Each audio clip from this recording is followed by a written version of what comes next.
ஏசாயா 20 அதிகாரம்.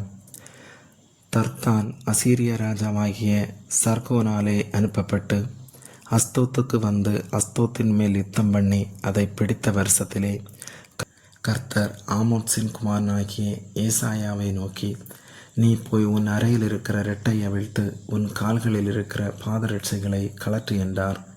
அவன் அப்படியே செய்து வஸ்திரம் இல்லாமலும் வெறுங்காலுமாய் நடந்தான்.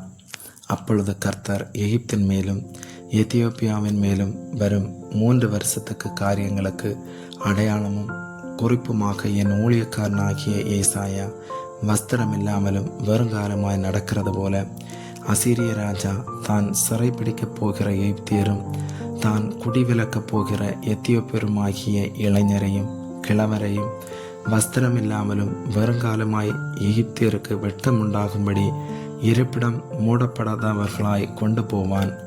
அப்பொழுது இந்த கடற்கரை குடிகள் தாங்கள் நம்பியிருந்த எத்தியோப்பியாவை குறித்தும் தாங்கள் பெருமை பாராட்டின எகிப்தை குறித்தும் கலங்கி வெட்கி, இதோ அசீரிய ராஜாவின் முகத்துக்கு தப்பும்படிக்கு நாங்கள் நம்பி சகாயத்துக்கென்று ஓடி வந்து ஆண்டினவன் இப்படியானானே, நாங்கள் எப்படி விடுவிக்கப்படுவோம் என்று அக்காலத்திலே சொல்லுவார்கள் என்றார்.